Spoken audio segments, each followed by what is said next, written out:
La segunda clase del curso vamos a hablar de herencia mendeliana y su base celular y molecular. Básicamente queremos exponer estos 4 puntos. Un repaso de concepto de herencia recesiva y dominante, un repaso de lo que vimos en la última clase, un poco ver cómo se relacionan los cromosomas con las leyes de Mendel, ¿verdad? El movimiento de los cromosomas, tanto en la mitosis como en la meiosis. Y los cruces de híbridos, o sea, cuando hay diferencias no solamente en un gene, sino en 2 genes al mismo tiempo, y esto lleva a la aplicación de la segunda ley de Mendel, de la recombinación independiente. Y finalmente, ¿cuál es la naturaleza de los alelos? ¿Qué es lo que diferencia los diferentes alelos de un gene? Y veremos cuál es la base molecular a nivel de ADN y de la expresión de esta información que hace que los alelos tengan efectos diferentes sobre el fenotipo.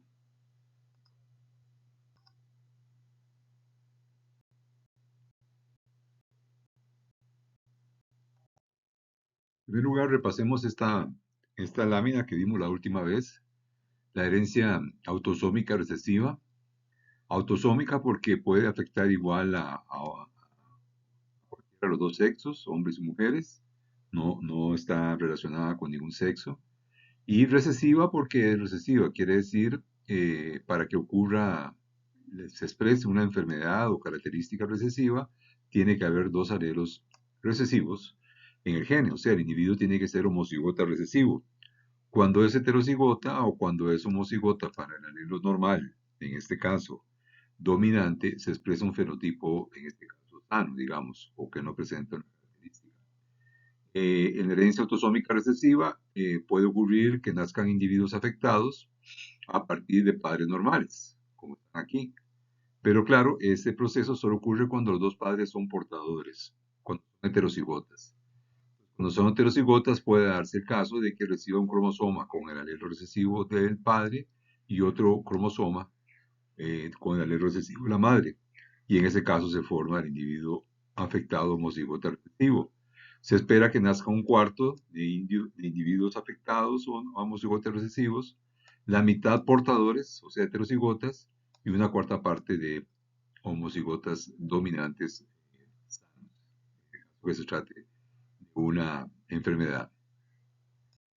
Esta es una genealogía típica de una herencia recesiva, autosómica, en este caso el albinismo, que ya vimos, ¿verdad?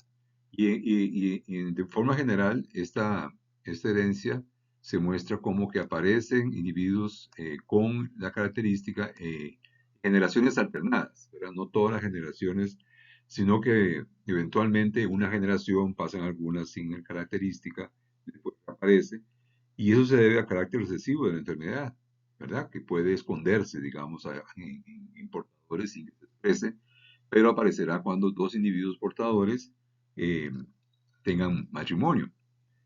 Aquí podemos ver precisamente el caso de un niño y una niña albinos, hijos de 2 personas no albinas. Eso es lo característico de la herencia recesiva. Y por lo que vemos de esta genealogía, tanto el hombre como la mujer recibieron el alelo del albinismo de algún ancestro, en este caso este hombre de su abuelo y esta mujer de su bisabuela. Eran homocigotas albinos, homocigotes recesivos.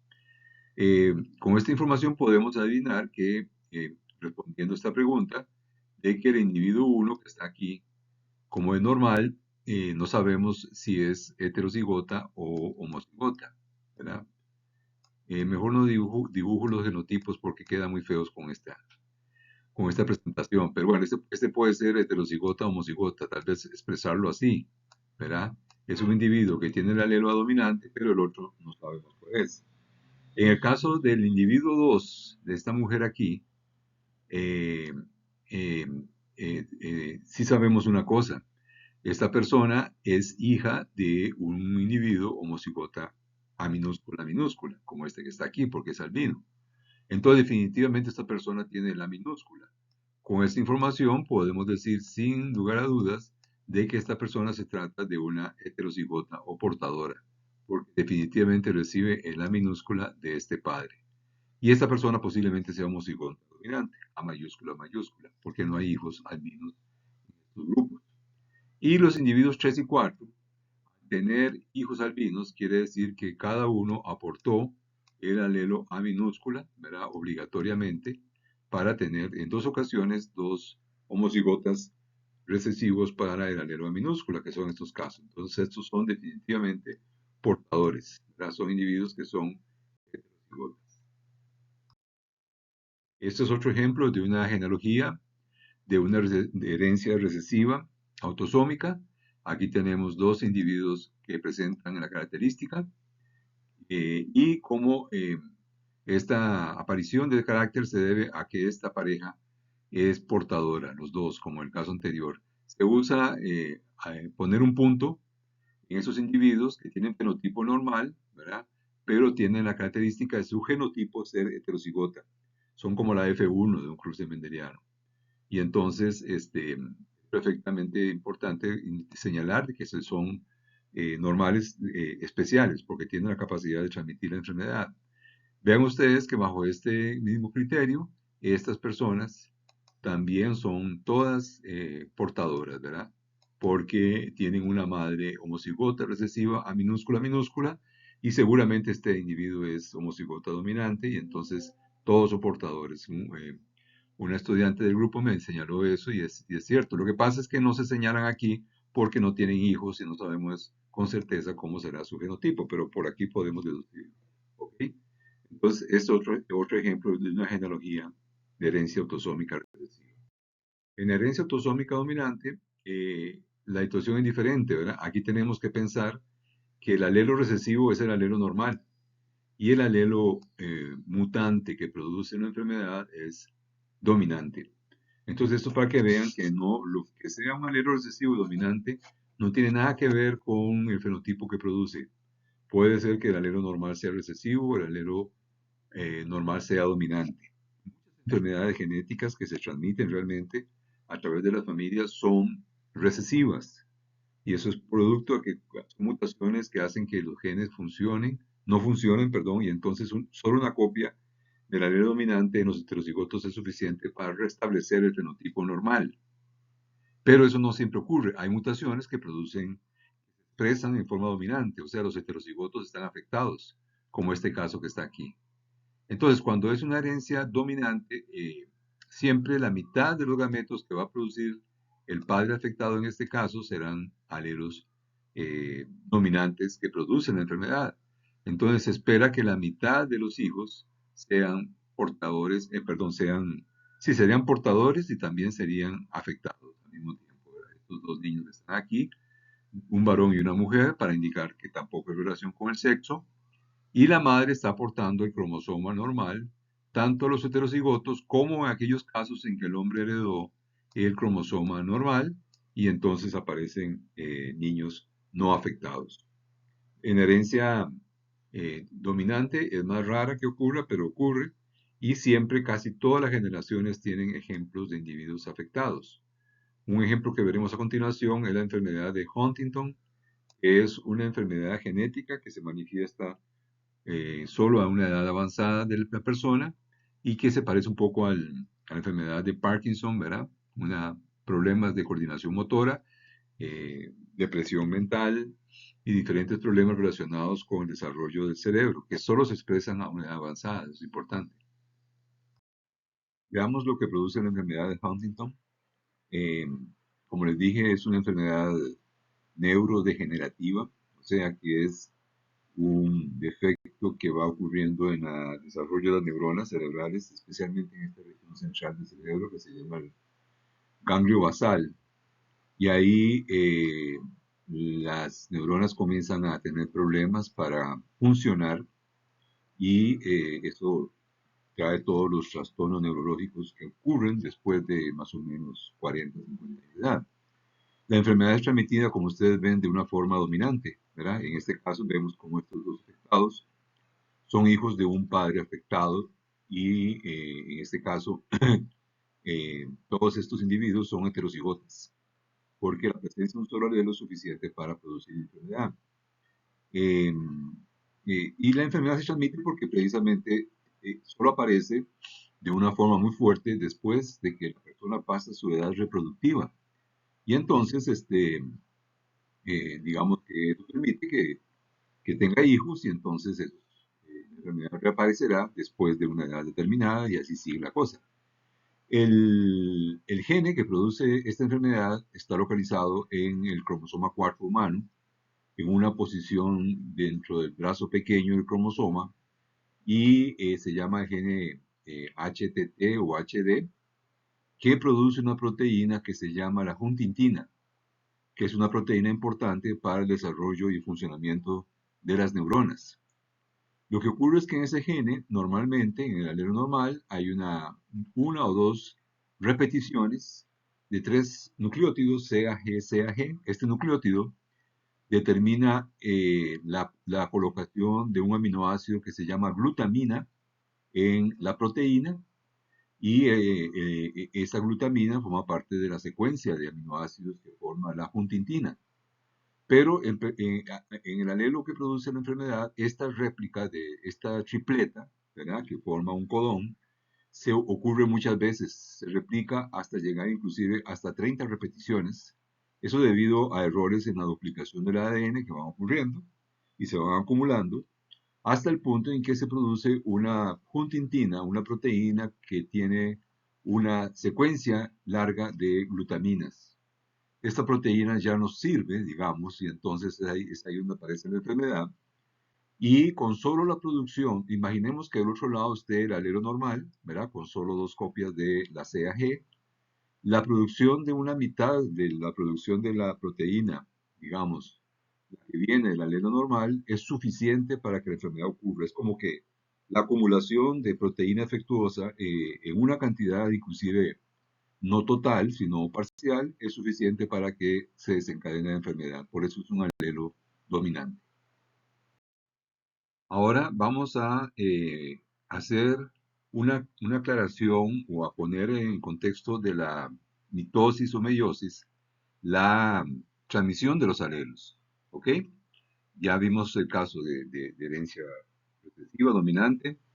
Y pensemos ahora que si los alelos están en cromosomas, estos se transmiten a través de la duplicación de los cromosomas.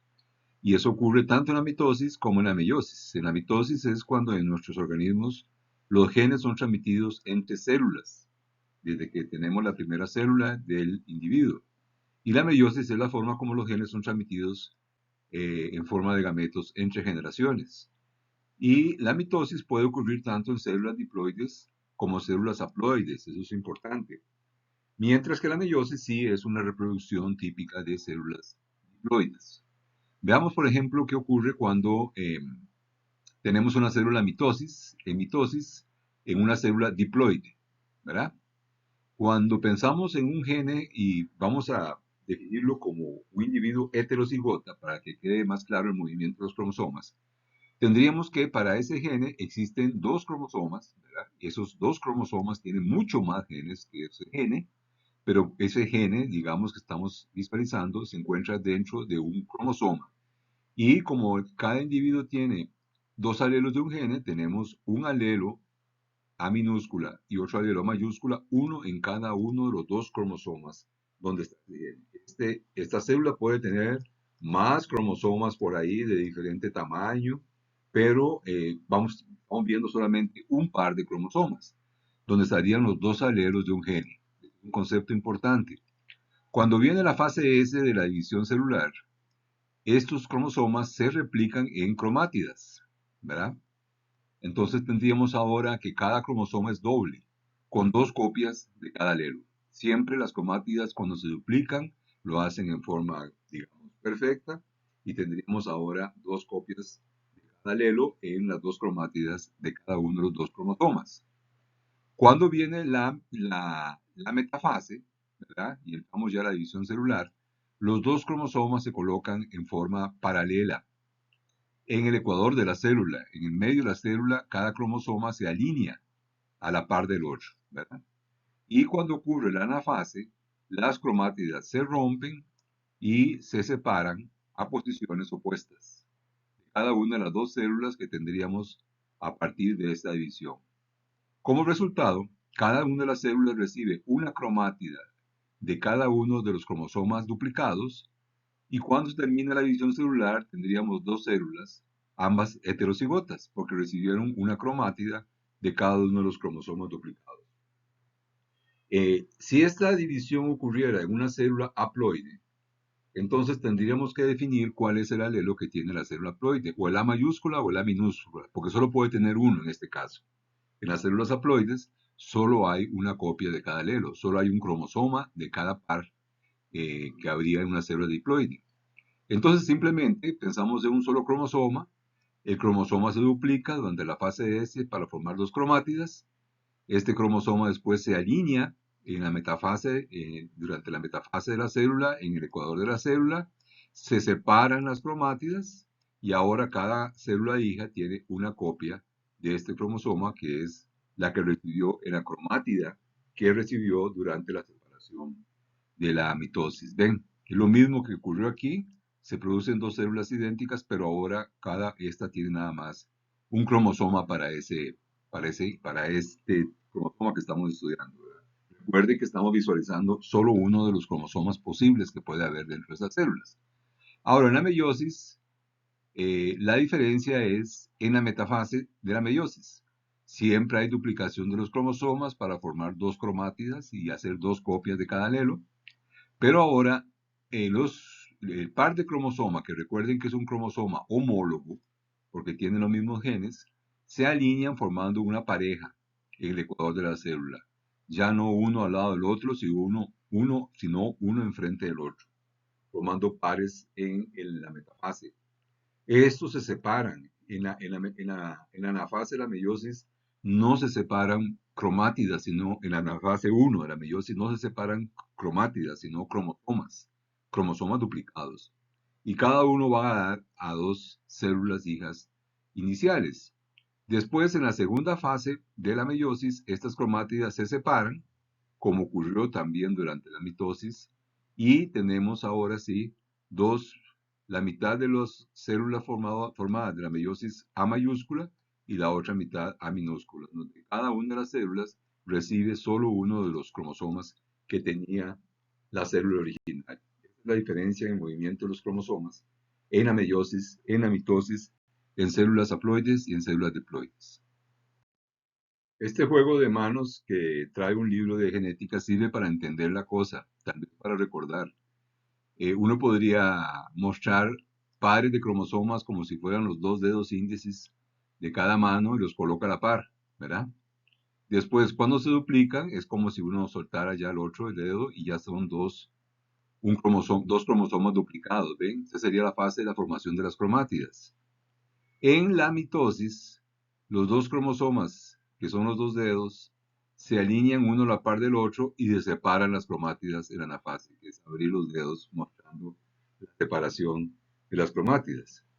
En la meiosis, más bien, y esta es la parte del juego de manos que lo ayuda, los dos cromosomas se aparean, ¿verdad? Uno junta los cuatro dedos ahora en una posición como vertical y después, en la anafase 1 de la meiosis, se separan los cromosomas, se separan los dos pares de dedos.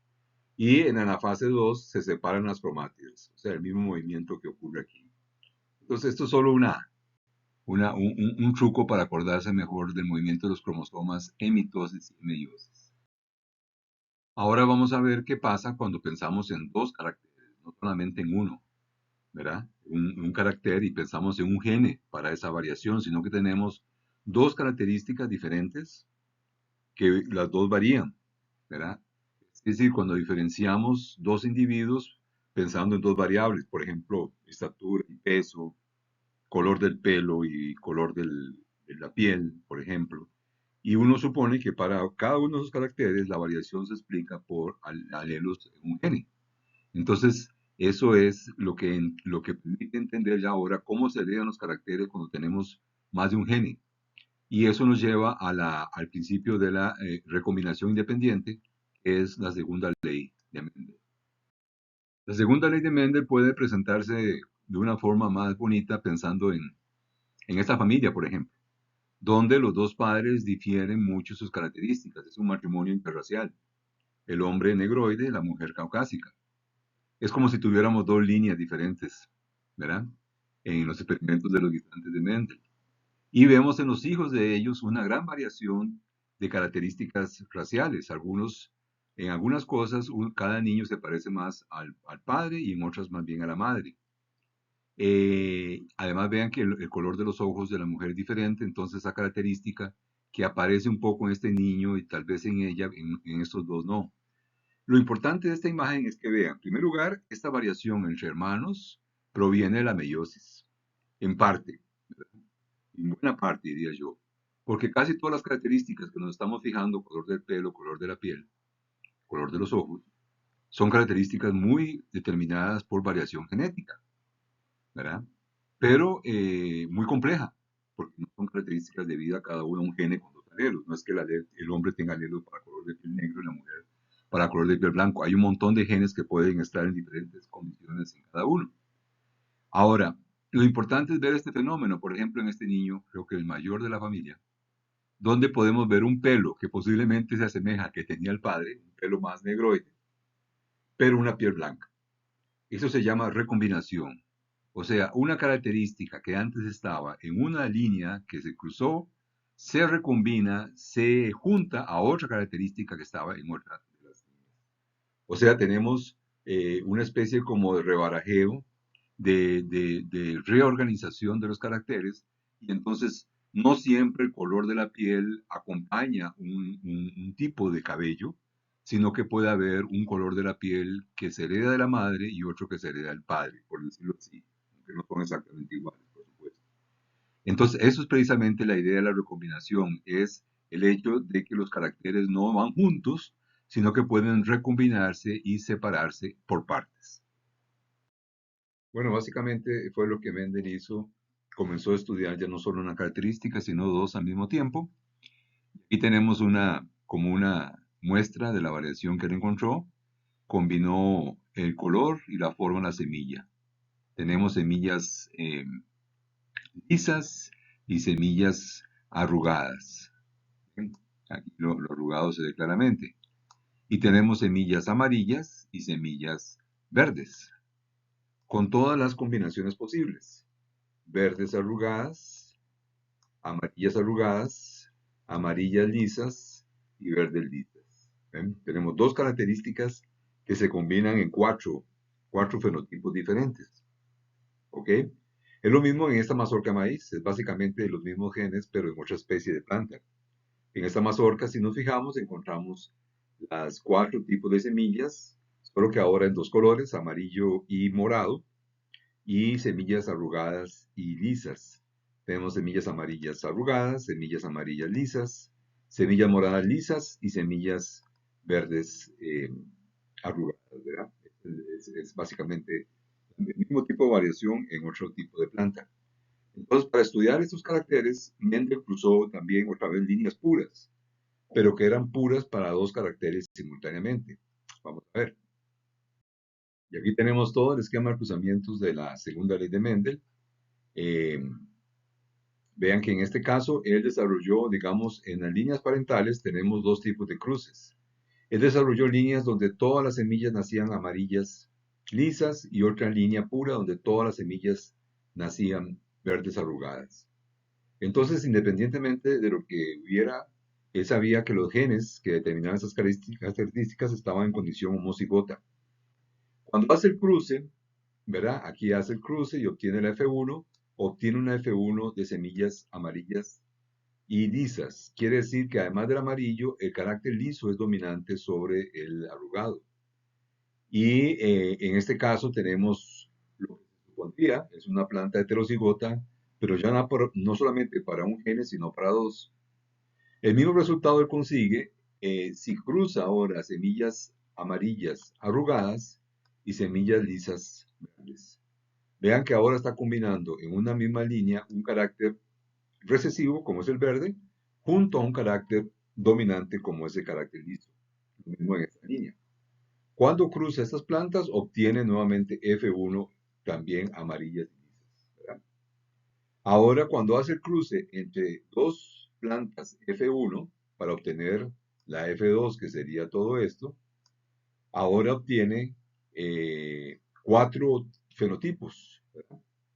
Semillas amarillas lisas, semillas amarillas arrugadas, semillas verdes lisas y semillas verdes arrugadas, ¿verdad?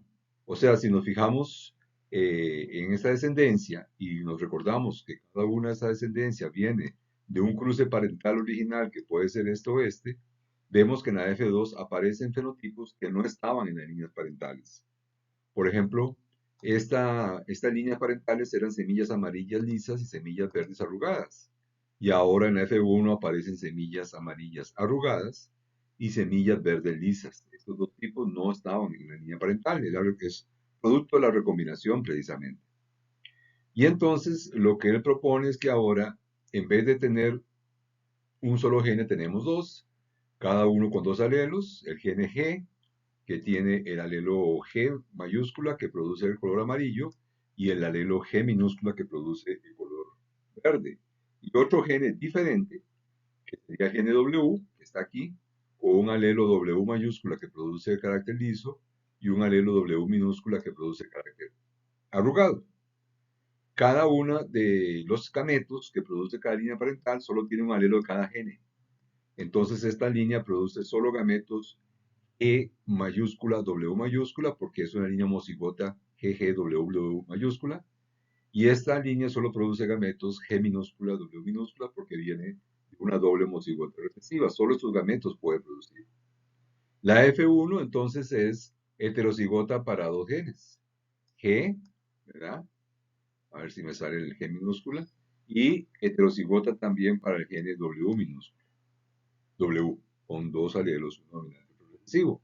Se manifiestan las dos características dominantes, las semillas son amarillas.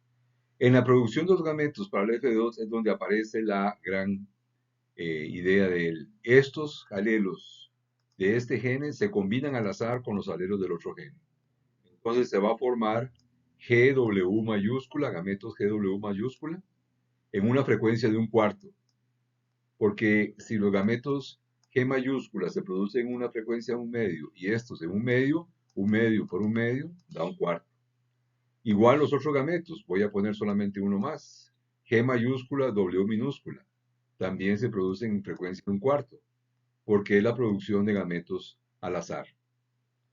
Entonces, como vemos, cada una de estas plantas que participan en la F2 tiene la capacidad de producir 4 gametos diferentes en frecuencias un cuarto cada uno. Y la unión aleatoria de estos gametos en un cuadrado de Punnett nos produce, ¿cuántas? 16 tipos diferentes. Si ustedes ven, cada una de estas casillas tiene un genotipo diferente. Tenemos 16 genotipos. Bueno, no 16 porque aquí hay dos casillas que tienen el mismo genotipo también, ¿verdad? Ustedes pueden contar a ver cuántos genotipos hay. Por esta cuenta que se hace aquí, serían 1, 2, 3, 4, 5, 6, 7, 8, 9. Más bien son 9. 9 genotipos diferentes. Pero solo tenemos 4 genotipos. Amarillo liso, amarillo arrugado y así por el estilo. Cuando contamos cuántas semillas hay de cada fenotipo, o sea, de cada característica visible, tendríamos una proporción que yo la estoy tapando aquí porque puse la cámara y no debía haberlo hecho, de 9 partes, 9/16 son semillas amarillas lisas, 3/16 son semillas amarillas arrugadas, 3/16 son semillas verdes lisas y 1/16, la menos frecuente, es esta aquí, son semillas verdes y arrugadas, o sea que tienen las dos características recesivas. Entonces se obtiene una proporción que Mendel llamó de la 9, 3, 3, 1. ¿Verdad? 9 partes de un tipo, 3 partes de otra, 3 partes de otra y una de otra. Esto se debe a que los alelos de diferentes genes recombinan al azar y al recombinar al azar producen gametos, 4 gametos en frecuencias iguales. Entonces los alelos de cada gene se comportan en forma independiente y se mezclan en forma aleatoria. Esto se confirma cuando vemos qué es lo que pasa en la meiosis. Pero antes de ver qué es lo que pasa en la meiosis, veamos el mismo ejemplo pero con maíz. Aquí es un cruce que se llama monohíbrido, solo estamos trabajando con un gene. Las dos líneas parentales difieren nada más en un alelo, en un gene que se llama el gene R, que tiene un alelo R dominante que produce la semilla morada y un alelo R recesivo que produce una semilla amarilla. Los híbridos son de color morado porque el alelo R dominante, son heterocigotas. Y la F2 tiene una proporción de 3 semillas moradas a una semilla amarilla. Esta es la primera ley de Mendel, es un cruce monohíbrido.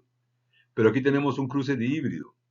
En el maíz tenemos el color que es determinado por el gene R y la variación de la textura de la semilla es determinada por un gene que se llama SU, donde tenemos un alelo SU mayúscula que produce semilla lisa y un alelo SU minúscula que produce la semilla arrugada. Entonces, cuando se cruzan estas dos líneas, se produce un dihíbrido, doble heterocigota, que manifiesta las dos características dominantes.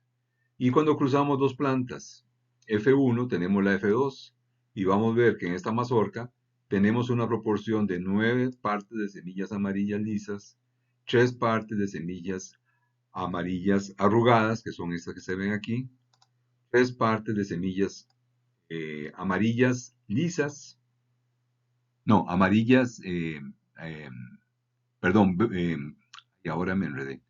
Voy de nuevo. 9 partes de semillas moradas lisas, estas que se ven aquí. 3 partes de semillas moradas arrugadas, ¿verdad? Que son las que se ven aquí, arrugadas, ¿verdad? Como estas. 3 partes de semillas amarillas lisas, que son estas que vemos aquí. Y una parte de semillas arrugadas y amarillas, que son estas que vemos aquí. Es el mismo caso de las determinantes que vimos antes. Veamos ahora cómo eso se explica por el movimiento de los alelos y los cromosomas en la meiosis. Como la primera ley de Mendel, la segunda también se cumple por el movimiento de los cromosomas en la meiosis, en particular en la fase 1. Vean, ahora tenemos el gene G y gene W, pero el gene G está en un par de cromosomas homólogos y el otro gene está en otro par de cromosomas homólogos. Este principio de recombinación independiente solo funciona cuando los genes están en cromosomas diferentes, ¿ok? Y aquí se muestra en color azul el cromosoma que viene de una línea y el amarillo el que viene de otra línea. Un dihíbrido, ¿verdad? Si escribiéramos el genotipo de esta semilla serían GG minúscula, W mayúscula, W minúscula. ¿Ok? Estamos partiendo ya de la F1. Cuando viene la F2, ¿qué es lo que ocurre? Los cromosomas, recuerden que se colocan, ¿verdad? A ver si puedo poner en la cámara. Dos cromosomas, cada par se pone en parejas, ¿verdad? Me falta el otro par, pero me faltan manos para decir cómo sería todo. Entonces, los cromosomas se aparean en la meiosis, en la metafase, y se separan, ¿verdad? Después los cromosomas se separan. Después las cromátidas se van a separar, pero eso es en la meiosis 2 y no tiene mucha importancia desde el punto de vista de entender lo que pasa. Ahora, lo importante es que esta configuración de esta anafase, donde tenemos los dos alelos dominantes de un lado y los dos alelos recesivos de otro lado, es una de las dos posibilidades. La otra posibilidad es que los cromosomas se coloquen así. En este caso, un cromosoma paterno, por decirlo así, se puso al mismo lado de un cromosoma materno, azul y anaranjado. Del otro lado, lo opuesto, el cromosoma materno se pone al lado de un paterno, anaranjado y azul. Eso puede ser porque los cromosomas se ponen al azar. El cromosoma W no le importa lo que pasa con el cromosoma G. Él se va a colocar con sus pares de cromosomas independientemente del otro. Y eso produce que si esta meiosis que esté aquí se produce el 50% de las veces y esta otra el 50% de las veces. Y siendo así, ¿verdad? Esta meiosis va a producir gametos G mayúscula, W mayúscula, G minúscula, W minúscula. Y esta va a producir gametos G mayúscula, W minúscula y G minúscula, W mayúscula. Como esta ocurre en la mitad de las veces y esta la otra mitad, cada uno de esos gametos se produce en una frecuencia de un cuarto. ¿Ven? Entonces aquí se explica la segunda ley de Mendel. Viene del apareamiento independiente, de la recombinación independiente de cromosomas durante la meiosis, específicamente lo que ocurre en la metafase y la anafase de la meiosis 1. Pero hay otro evento, otra cosa más que ocurre en la meiosis, que es importante mostrarles a ustedes ahora, pero vamos a ver con más profundidad más adelante en el curso. Se llama entrecruzamiento entre cromosomas homólogos. Eso ocurre en la profase de la meiosis, cuando los cromosomas comienzan a parearse. Ven, aquí tenemos un par de cromosomas homólogos, como ustedes ven, cada cromosoma está duplicado en 2 cromátidas, y aquí está el centrómero que las une. Lo que ocurre es que en determinados puntos, una cromátida de un cromosoma y una cromátida del otro cromosoma se juntan, se unen físicamente y además se recombinan. Quiere decir que este pedazo, por ejemplo, se va para arriba y se junta al otro pedazo que viene por aquí para formar un cromosoma nuevo. Y este otro pedazo que está aquí, lo voy a poner así, se va a juntar con este otro para formar otro cromosoma que está formado por 2 pedazos de cada uno. Esto se llama entrecruzamiento y es un evento muy importante porque va a tener implicaciones para estudiar ligamiento, que es un capítulo que veremos más adelante. Vean, aquí se ve el proceso en la profase.